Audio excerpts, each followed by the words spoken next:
कहानी की शुरुआत होती है 1490 ईस्वी से, जब रतनपुर के कलचुरी शासक बहारेंद्र साय के शासनकाल में बिंझवार वीर बिसई ठाकुर को सैन्य सेवाओं के बदले एक विशाल भूभाग दिया गया। आज से ये भूमि तुम्हारी है। इसे समृद्ध बनाना और इसकी रक्षा करना तुम्हारा धर्म होगा।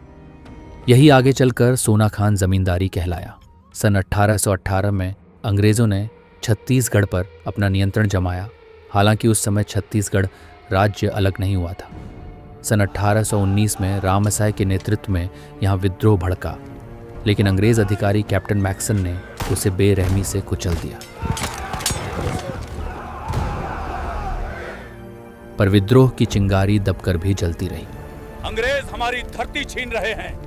ये आग एक दिन उन्हें जलाकर खाक कर देगी। सन 1830 में 35 वर्ष की आयु में नारायण सिंह को सोना खान का जमींदार बनाया गया।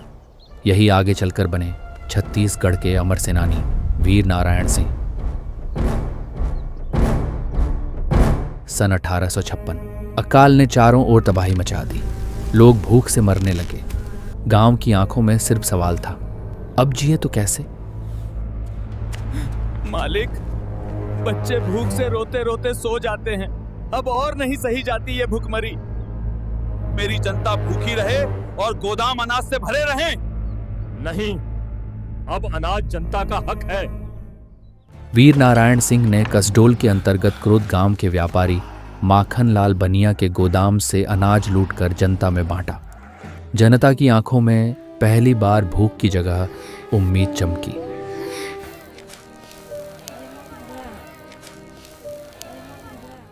पर यह खबर रायपुर के डिप्टी कमिश्नर चार्ल्स इलियट तक पहुंच गई और उन्हें यह बिल्कुल भी रास नहीं आया। ये जमींदार हमारी सत्ता को चुनौती दे रहा है। तुरंत वारंट निकालो, उसे गिरफ्तार करो। 24 अक्टूबर 1856 कैप्टन स्मिथ ने वीर नारायण सिंह को सबलपुर से गिरफ्तार कर रायपुर जेल में डाल दिया।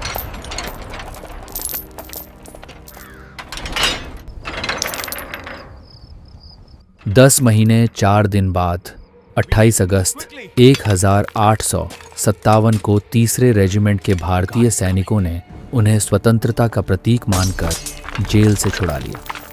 दीवार में सुरंग बनाकर वीर नारायण सिंह को आजाद करा दिया।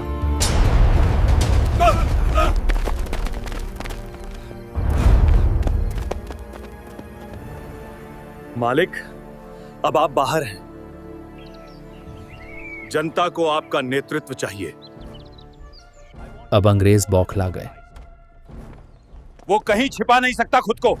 हम रायपुर से सोना खान तक उसकी धरती खंगाल डालेंगे। वीर नारायण सिंह की खोज के लिए लेफ्टिनेंट नेपियर और CVL स्मिथ को सैकड़ों सिपाहियों के साथ जिम्मा सौंपा गया। सैकड़ों सिपाही तैयार करो, हर रास्ता छान मारा जाएगा, उसे ढूंढ निकालो। वीर नारायण सिंह ने अपने पुत्र गोविंद सिंह को सुरक्षित बाहर भेजा और खुद 500 हथियारबंद साथियों के साथ अंग्रेजों से टकराने की तैयारी की।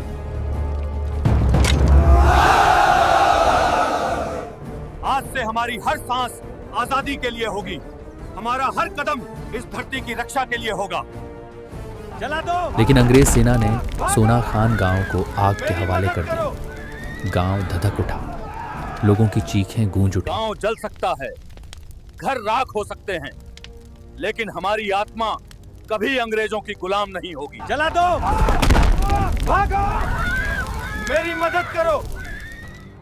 आखिरकार भारी अंग्रेजी सेना के सामने प्रतिरोध असंभव हो गया और 2 दिसंबर 1857 को वीर नारायण सिंह ने कैप्टन स्मिथ के सामने आत्मसमर्पण कर दिया। 5 दिसंबर को उन्हें डिप्टी कमिश्नर इलियट के समक्ष प्रस्तुत किया गया।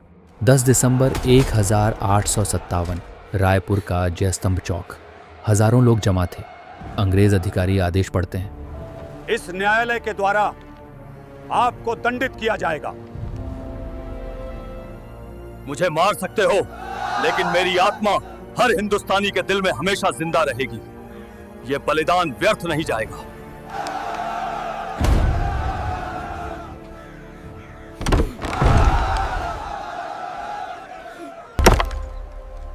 और वीर नारायण सिंह को फांसी पर चढ़ा दिया जाता है। वीर नारायण सिंह छत्तीसगढ़ के स्वतंत्रता संग्राम के प्रथम शहीद कहलाए। लेकिन इस विद्रोह की असफलता में अंग्रेजों को कुछ मुखबिरों का साथ मिला। देवरी के जमींदार महाराज सिंह, जो वीर नारायण सिंह के चाचा थे, भटगांव और बिलाईगढ़ के जमींदार, कटगी के त्रिलोकी राय और लोकायत, और शिवरी नारायण के बाल पुजारी।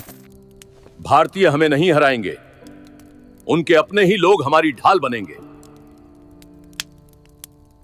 लेकिन इतिहास ने सबका हिसाब चुकाया। 1860 में वीर नारायण सिंह के पुत्र गोविंद सिंह ने गद्दार चाचा महाराज सिंह की हत्या कर दी और बाकी मुखबिर भी जनता की नजरों में हमेशा के लिए गद्दार कहलाए। सोना खान की आग भले ही अंग्रेजों ने बुझा दी, लेकिन उस आग की चिंगारी ने छत्तीसगढ़ की धरती पर आजादी की लौ जला दी। वीर नारायण सिंह ने साबित कर दिया कि मातृभूमि और जनता के लिए एक सच्चा पुत्र अपना जीवन हंसते हंसते कुर्बान कर सकता है।